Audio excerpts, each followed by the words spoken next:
This is the Revitalize My Church podcast, created to help churches navigate change and reorient to a new and healthy future. This episode is hosted by the Executive Director of Assist Church Expansion, Nathan Bryant, and his ministry colleague, Bart Blair. Welcome to the Revitalize My Church podcast, episode number 45. My name is Bart Blair. I am the co-host of the show and the Director of Church Revitalization for Assist Church Expansion, and I'm joined, as I am on every other episode, by the Executive Director of Assist Church Expansion, Mr. Nathan Bryant. Hello, Nathan. Hey, Bart. Happy to be spending time with you today. We get to spend time on Zoom calls from time to time talking about a variety of different things, but from time to time, we get together to record a podcast episode. It's always fun to just banter a little bit about some of the things that we see, some of the things that we're experiencing in the church revitalization space. We're coming up on 2 years of producing this podcast. We've been doing this for almost 2 years with the goal of helping churches navigate change and reorient to a new and healthy future. And in our previous episode, we started kind of a little two-part mini-series talking about resistance in church revitalization, which if anybody's listening to this, they are a pastor leading a church through any kind of revitalization or renewal, probably recognize, actually, you don't even have to be leading a church through revitalization to probably experience resistance.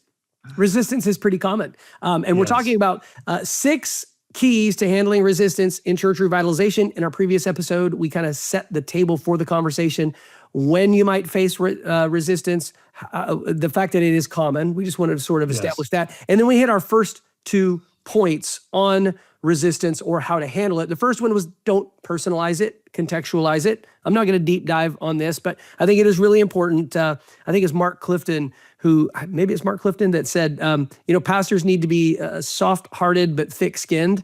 And, you need to have a tender heart to shepherd and lead people from where they are to where they need to be. But you also need to be thick-skinned. You need to recognize that not every time people are resisting you is it personal. Might be, could be, but it's not always personal. And so it's really important that you contextualize it. And the other thing to note is key number 2 is that you need to listen before you lead. I think this is a piece, as I've watched pastors and church leaders try to lead their church through change and try to deal with resistance. They spend too much time talking, not enough time asking questions, not enough time listening to why people are resistant to the things that they're resistant to. So if you missed the previous episode, make sure that you go back and check that out. It wasn't the previous episode, it's the previous episode that Nathan and I recorded, episode number 43. This one's number 45. And today we're going to hit 4 more of these 6 keys to handling resistance in church revitalization. And the first one, I'll set the table for you, Nathan. It is key number 3, communicate the vision often and clearly. You want to talk a little bit about what role vision can play in handling resistance? Oh, it's the number 1 role, in my opinion. And I think I mentioned this in a previous podcast, but the difference between a leader and a manager is a huge difference. And lots of times we're trying to manage people that we haven't envisioned to lead. And people don't want to be told what to do. They do not. They want to be led. And led is inspiration. They want to understand where they're going and why they're going there and how they're going to get there. And once you can cast strong vision and compelling vision, and people can buy in and own that vision, then they'll want to be led. They want to be told what to do. Like, we want to go do this. And so what often happens with pastors that come into situations where they're trying to bring change to the church, they see the change, they feel the Holy Spirit is leading them to what needs to be corrected. But they've been focused on it so much that they think it's obvious to the people they're talking to. Right. Like the people they're talking to have been believing the same thing about how they do church and what they think about what they're doing for 20 years, 30 years, 50 years. And so to move them off that way of thinking is going to take a lot of vision. They're going to understand why they need to change and what is that change about and how does it look and what is the biblical premise of the change that you're trying to move into. So, people need to be inspired to be lifted to a new place and to move off what they're doing. And so when we come in and we don't give vision, we just start giving direction and telling people what to do and how to do it and why they're not, we're going to be very, very, very challenged to move people that way. But if we can inspire them, if we can encourage them, if we could show them where the future is and how they can get there and why that makes a big difference, and invite them towards that direction, it's going to make a huge difference for sure. Yeah, if you just want to boil down vision to another word that sometimes makes more sense, and that's the why. It's the why behind the what. People will resist what you're doing, but if you're tying the why directly to scriptural based missional purpose, it's a lot harder for people to argue that. I mean, they still will. People always will. But the why really matters more than the what. And you could be talking about resisting the change of a paint color in your building, which might be a minor thing, or it could be a major thing like renaming your church or something of that consequence. And people are going to resist that, and they need to know the why behind it. A few basic leadership principles as it relates to vision. One is that you just have to remember that vision is a leaky bucket, and it is something that you have to be continuing to fill. Most leaders often underestimate how many times people need to hear the why before the what. You as a pastor, if you're going to do something like change the paint color or change light fixtures or change a class that a Sunday school room has been used by the same Sunday school class for 25 years, and now you're going to make them meet somewhere else. Like, these are things that you're trying to navigate. You better have a very, very convincing vision as to why that's going to happen. You need to be well rehearsed in it, and you need to communicate it early and often. I have a note here that says, repeat it more than feels comfortable. Repetition is not redundancy. Repetition is leadership, keeping it in front of people. And I would also say to you, Bart, that you need to own that vision. When people poke you, it should be oozing out of you. And every time you stand in front of your people, you should be sharing vision. And it shouldn't be like I'm having to force myself to shut. No, people need to know. To me, there's 4 big questions that answer a comprehensive vision a framework. And one is the why. It's the starting. It's the most important question. They need a why we're doing this. They need to know who they are. They need to know what they're going to do, and they need to know where they're going. And every time you stand in front of your people, in my opinion, as a leader, you should be answering one or all those questions. Now, you can't answer everything all at once all the time, but you need to be. And when people are you're sitting down at lunch, you're going out to dinner, they poke you. The vision is just, and your enthusiasm for where you're headed and how God is leading by His Holy Spirit is just going to start to really cause a lot of excitement about what is going to take place. The other thing I would say is you want to use people's testimonies and stories. That's going to be life-changing. When they can see that this person's come to know Jesus because of this or that, or these people are moving towards their commitment to Christ because of this or that, and it's connected to the vision. Let other people share their story of life change and Jesus working in them, and how they have been able to process and move from the past to a better future. So think about not just what you're saying and what you're using for biblical text to move people towards the vision you're leading them towards, but use the testimony of other people and the narrative of what God is doing in their life as they're taking on that vision, and just reinforce it with their story. That's very powerful. Yeah. Let's move on to our second point. That is, it's critical. If you've got to have a clear vision, you've got to communicate it early and often. It's one of the best ways to navigate the resistance that you're going to experience. Number 4, key number 4, I think is another one that everybody is aware of, but maybe doesn't necessarily know exactly how to do, and that is to honor the past while moving forward.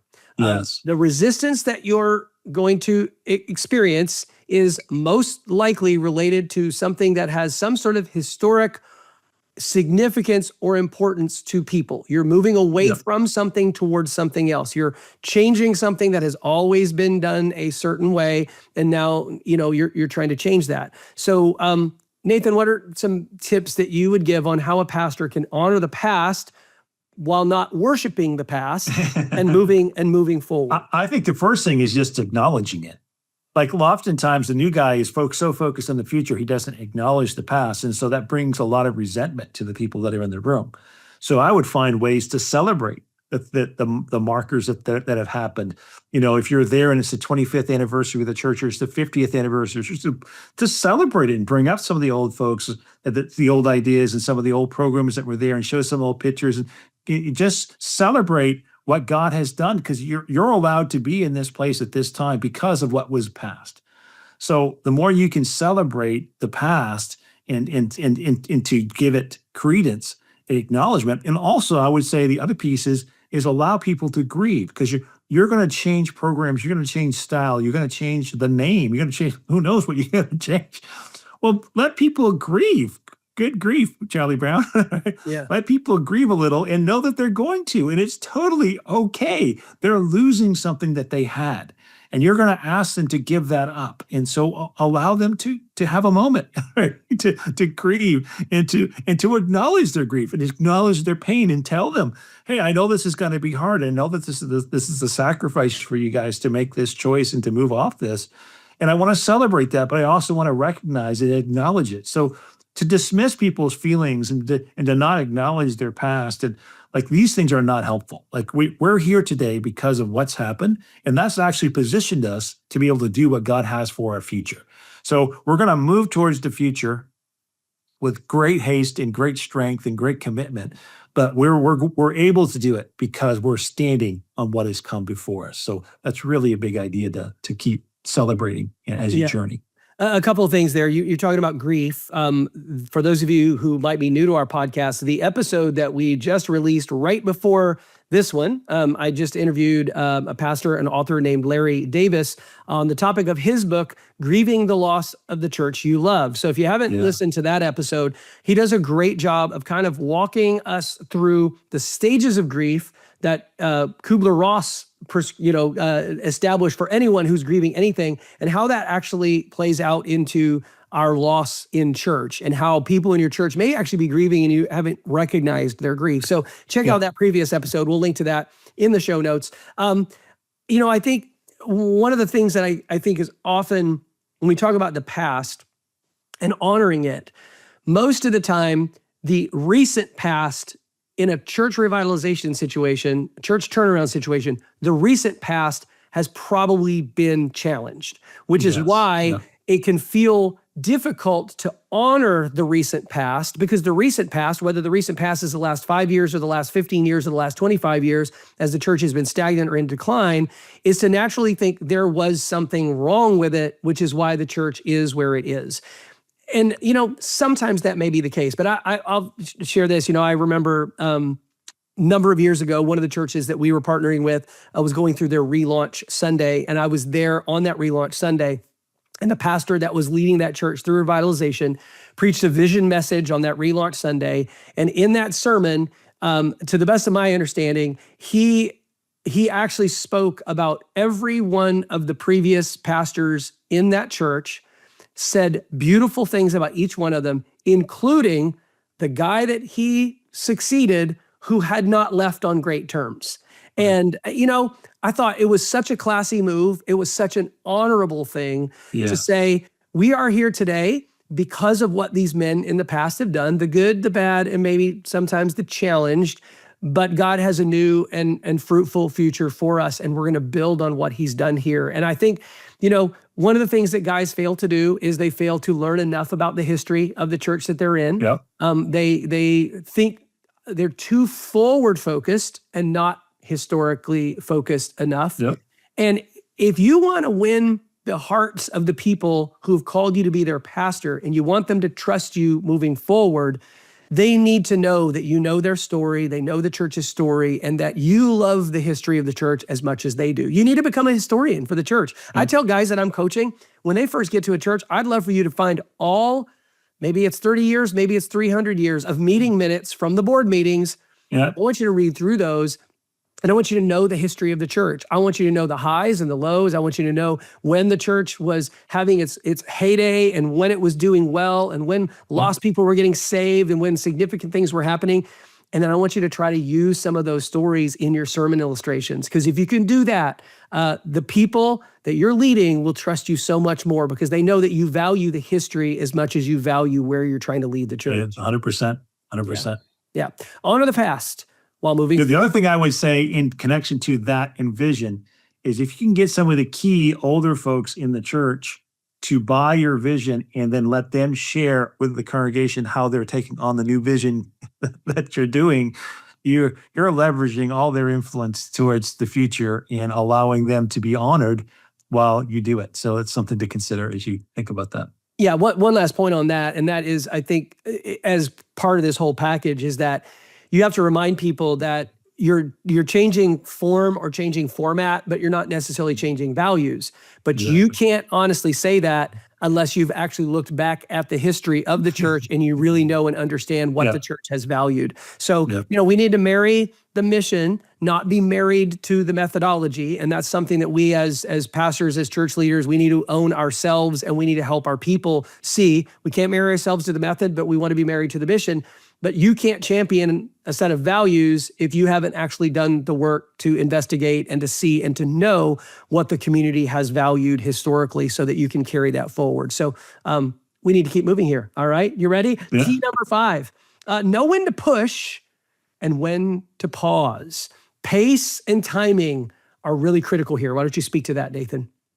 Well, when we were at the, what's the name of the conference we were at in Maryland? The Dream Church Conference. Yeah, I heard a great illustration. The guy was talking about being on a Ferris wheel. It goes round and round. And when you get on that horse, you want the horse to go a certain speed. If it goes too fast, you're going to fall off the horse. And if you go too slow, it's so boring, you want to get off the horse. So there's a right pace to actually have a really great time and for everybody to have a great experience. And I think it's the same is true when you're revitalizing a church. And if you go too fast, man, you're going to fall off that horse, and then you're going to have a lot of problems too. If you go too slow, you're going to have, it's not going to be any fun. There's that right pace. So pace is one piece to that conversation, but also there's also things you're going to find and do. So, sometimes guys will come in and they'll want to change something really too soon, And so we always say, look at the low-hanging fruit, get wins under your belt quickly while you're building and establishing relational rapport and engagement. And those little wins will give you leadership credibility to allow you to get after the bigger pieces. But sometimes we try to engage something too soon. And sometimes we don't realize what it is, but we can see as we're talking, especially if we have great leadership team that's put together that has some of that older generation in that conversation, they can tell us, hey, if you press that button over there, that's a big one because of the history of the church. And this is what happened. And this is how that worked. And this is what, and so you're trying to change something or do something you think is completely, totally minuscule. But as you start to push into it, it becomes this massive thing. You come to find out, because the previous pastor did this, so that you find the story. You're like, okay, that's why this is too big a rock to push at this time, or we have to tackle this a different way if we want to get after it. Well, we need to decide that it's not really that big a deal in the first place. We can go do something different. But yeah, we don't want to be operating blind. We want to have our radar out as we're navigating it. Not to say that every time there's resistance or there's pushback that we have to stop. But we need to be able to identify when is this something really going to significantly impact us being able to move the church and unity forward or not as we engage change. Yeah. Just to rewind a little bit, I want to make sure that everybody understands that a carousel and a Ferris wheel are two different things. Oh, that's right. You said a Ferris wheel with horses. Ferris wheels don't have horses. It's a carousel that has horses. That's so hilarious. But it is a good illustration. But here's the thing. Here's the thing about the carousel. That's hilarious. Is that whether the horse is moving slow or the horse is moving fast, the horse is moving. And so as leaders, as a leader who's trying to revitalize a church or renew the mission and the vision and the direction of a church, there are some, we might say pick your battles or choose which hills you want to die on. The reality is there are some things that you will look at and if you look at the priority and you go, well, these are things that must change, then there are some things that probably need to change. And there are some things that, boy, I would like to change, but in the grand scheme of things, it might not move the needle as much as other things do. Pausing isn't stopping. Pausing isn't necessarily surrendering. I said that this point is know when to push and when to pause. But also when you push, pace is really important. So, Yes. sometimes you don't want to be a bulldozer and just bulldoze through people or steamroll over people. The goal here is, if you're leading with vision, you're bringing people with you. So, Yes. I think it's really important that you make sure that you're leading from that vision. You are reading the room and taking time to notice, what the resistance is, why the resistance is there. Don't barrel through it just because you want to get to the other side. Really take the time to do that. I mean, we worked with some guys that we've watched do this and exercise some really great discernment and wisdom, Yeah. and a short pause ultimately led to actually a really easy win, because they Yeah. paused long enough to deal with and address some of the things that they needed to address. And then that ultimately greased the wheels to get where they wanted. And At the same time, though, Bart, I've seen it where guys have jacked the people up so much about the change that's coming. Yeah. and they have a window of opportunity to move them through that path of change because the people are excited and with Yeah. them. And they just keep talking and talking and talking and talking with no action. And then you lose that window. And now people are used to what is, and you've lost the opportunity. So, yeah, these things are not. There's a science and art to leadership. Yeah. So, Yeah, for sure. All right, let's get to our last point here. Our last point, key number six in how to handle resistance in a church revitalization is to know when resistance has become conflict. To really keep your finger on the pulse, to take the temperature, to have an EKG of some sort, to know when this resistance that you're experiencing has moved into a stage of conflict, because from this point, you have to manage it or deal with it in a very different way. Why don't you speak to that? yeah, kind of like what I was saying before, you need to have somebody on your leadership circle that has connection to the past of the church and knows the people who can give you that vibe. I've also like to say that it's really important that you bring someone on your team. If you don't have a strong shepherding gift, if that's not your gifting, you need to have someone who has a strong shepherding gifting on your leadership circle, your executive team, because sometimes I'm a strong doer. I like to get things done, and I can move over people and completely miss all the social cues that they're throwing at me. That they're being massively hurt by my actions or behavior, things that I've said. So having that person with shepherding gifts in the room with you while you're making those decisions and as you're actually monitoring how things are going, very, very critical. And sadly, I've had many opportunities where I've actually said something or done something the person had no clue I was totally offending them in such a serious way. And then I've had another person come to me and say, hey, Nathan, you need to know that this is how that person took that. And I'm like, oh, I didn't mean that at all. Right. So then I had to go and actually have those personal meetings and conversations. And I think that's the other piece is we talk about resolving conflict before is we need to be willing to engage conflict quickly and to mediate that as soon as we can so that we can get on the other side of having us work together to accomplish the mission of Jesus. But yeah, there are times when we are pushing and we're completely blind to the fact that we're causing so much challenge.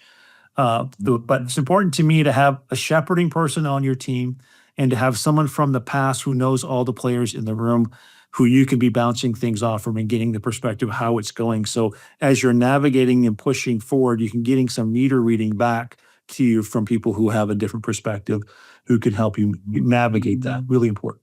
Yeah. A couple of just sort of red flags. If you're walking through a situation and maybe you're beginning to ask the question, well, is this resistance or is this conflict? We talked about this a little bit earlier, talked about this on the previous episode that we recorded together. One is to watch for the shift of people questioning the decision that you're trying to make versus questioning your right to make that decision.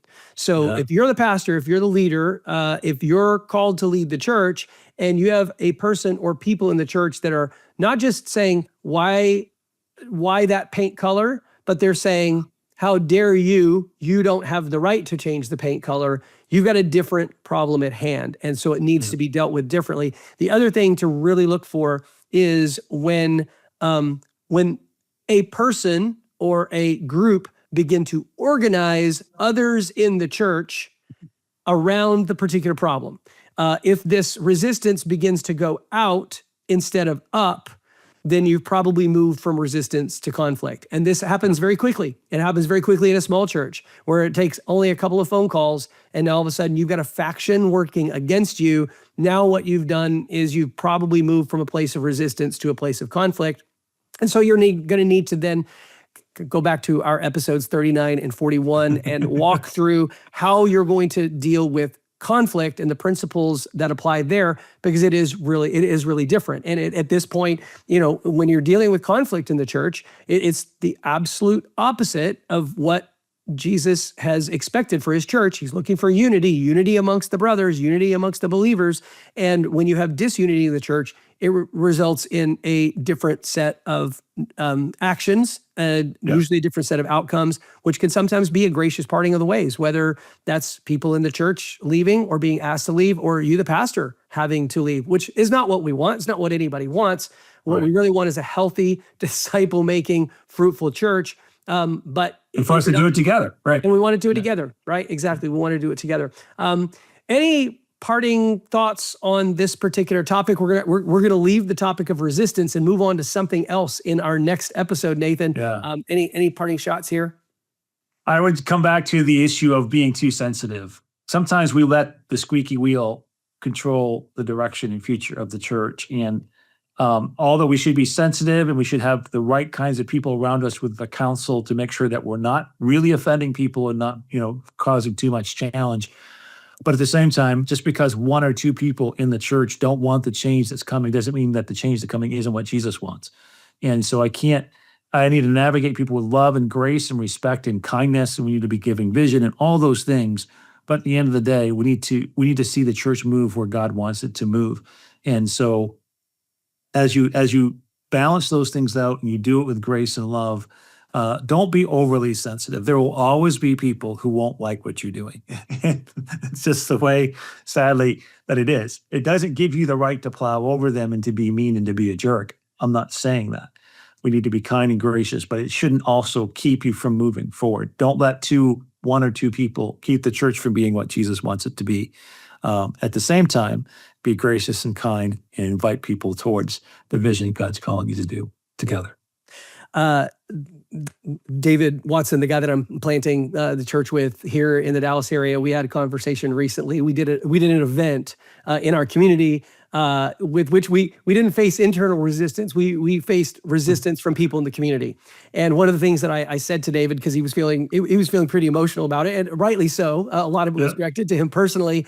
I said, in the marketing world, we would typically say, if you're not offending someone, you're probably not reaching anyone.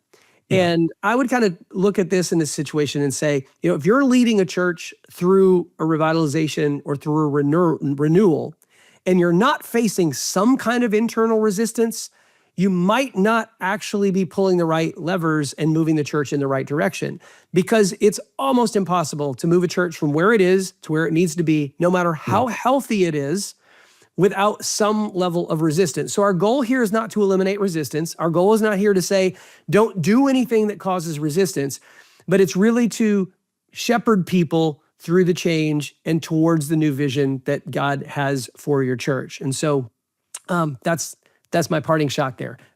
You can write that one down. If you're not offending someone, you're probably not reaching anyone. If you're not creating some level of tension and discomfort for people in your church, you might not be challenging them enough to move in a direction that's going to be healthy and helpful for your church. Well, for those of you who made it here to the end of this episode, thank you so much for sticking with us. Hope that this has been helpful for you. If this content that we're creating is helpful for you, we'd love you to do a few things. One, make sure that you subscribe wherever you listen to your favorite podcast so that you don't miss future episodes. Secondly, leave us a rating and a review. If it's 5-star, give us 5. If it's 3, give us 3. If it's less than 3, don't bother.